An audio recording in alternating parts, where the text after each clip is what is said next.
Oh, kaya si Sara, I am very sure, matatalo sa 2028. Sigurado yan. Itaga niyo sa bato yan.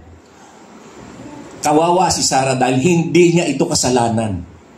Kaibigan ko si Sara. Matagal kami nagsama sa campaign. Kaya lang hindi niya kasalanan eh. Ang nagpahamak sa kanya, yung tatay niya, yung mga DDS at itong mga vloggers na mga DDS. Sigurado matatalo si Sara sa 2028. Hindi siya iboboto ng mga Marcos loyalist, hindi siya iboboto ng mga Ilocano at ng mga Waray at ng mga Ilonggo. Kasi tinawag niyong bangag at adik yung aming presidente na sa loob ng 36 years, kahit anong paninira ang ginawa niyo ay hindi namin inalintana. Ngayon, kung kailan nasa pwesto siya, tawagin niyo uling bangag, tawagin niyo adik, hindi namin kayo kakampihan sa eleksyon. Kaya ito na ang katapusan ng pangarap ni Sara para maging presidente. Bumalik na lang siya sa pagka-mayor sa Davao. So diniscuss natin ay ang bigyan niyo ng highlight ay yung itong kasalanan ng mga DDS, ng mga vloggers kung bakit matatalo si Sara sa 2028. Nakatitiyak ako na hindi siya iboboto ng Marcos loyalist, ng mga Ilocano, ng mga Waray at ng mga Ilonggo. Kasi araw-araw tinatawag yung bangag at adik si BBM, anong aasahan nyo na boto galing sa kanila? Noong panahon ng 2016, nanalo si Duterte because of the Marcos loyalist votes at Ilocano votes at Waray votes.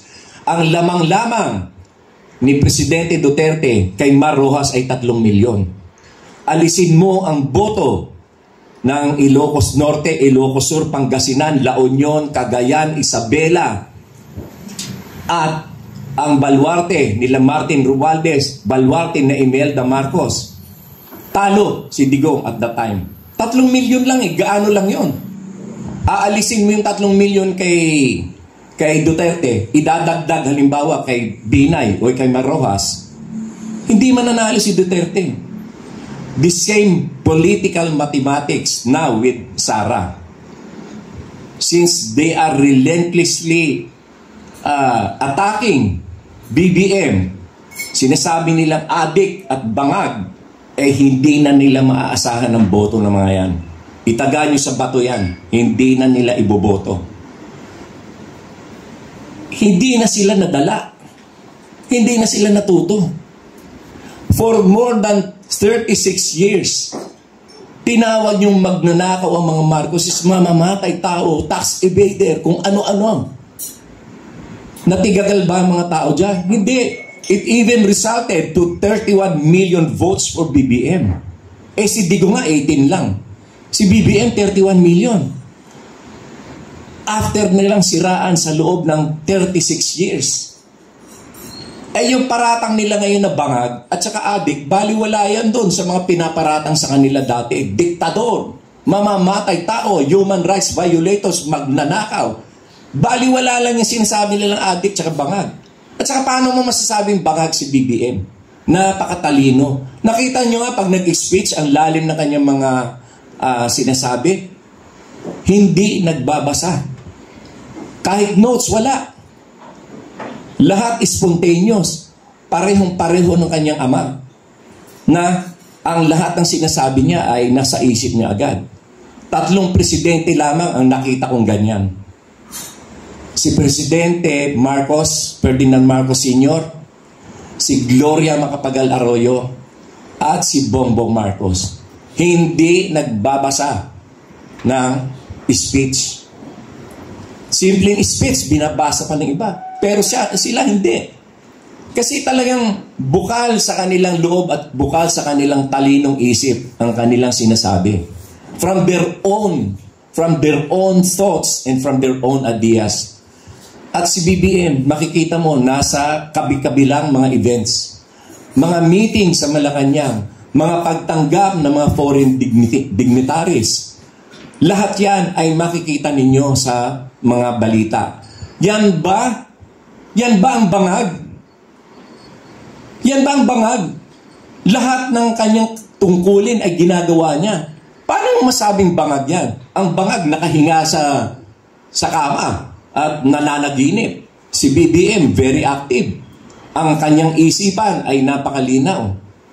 So paano mong tatawagin bangag yan? Tawagin mong bangag, o sige, yung anak mo, hindi namin boboto. Bangag pala ha? Oh. Kaya si Sara, I am very sure, matatalo sa 2028. Sigurado yan. Itaga niyo sa bato yan. Kawawa si Sara dahil hindi niya ito kasalanan. Kaibigan ko si Sara. Matagal kami nagsama sa campaign. Kaya lang hindi niya kasalanan niya. Ang nagpahamak sa kanya, yung tatay niya, yung mga DDS at itong mga vloggers na mga DDS.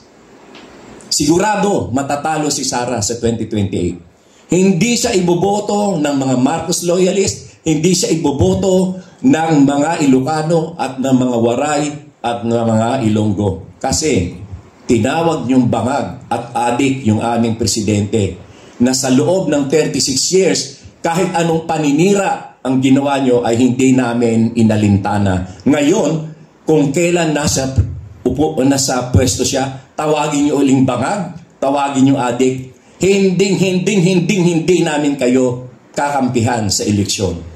Kaya ito na ang katapusan ng pangarap ni Sara para maging presidente. Bumalik na lang siya sa pagka-mayor sa Davao. Power to file a quo warranto case against Mayor Guo if they can prove that she really is not a Filipino. Hindi po pwedeng sabihin na wala namang nag-file na kalaban para questionin yung pagka-mayor niya. Hindi. When it comes to citizenship, pwede ang state ang mag-question yan, ang Office of the Solicitor General. Kasi hindi naman pwede nating hayaan na, oy, na-elect itong Iranian, naging mayor ng isang bayan, yung mga kalaban niya, hindi na nag-file ng quo warranto. You mean, pababayaan natin yon na nilabag yung buo, yung mismong fundamental law of the land na dapat ang ma-elect ay mga Filipino citizen lamang.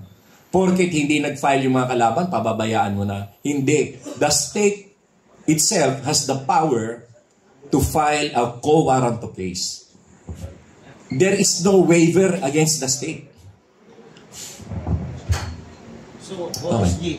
OSG ang pwedeng mag-file ng quo warranto. Hindi yung kalaban. Kasi yung kalaban, kung ang issue is recount, yung kalaban. Kung quo warranto, the state has the power to file a case. And, ano yan there is no expiration. Anytime na ma-establish ng OSG na hindi pala ito Filipino citizen, pwede sila mag-file. Okay, maraming salamat.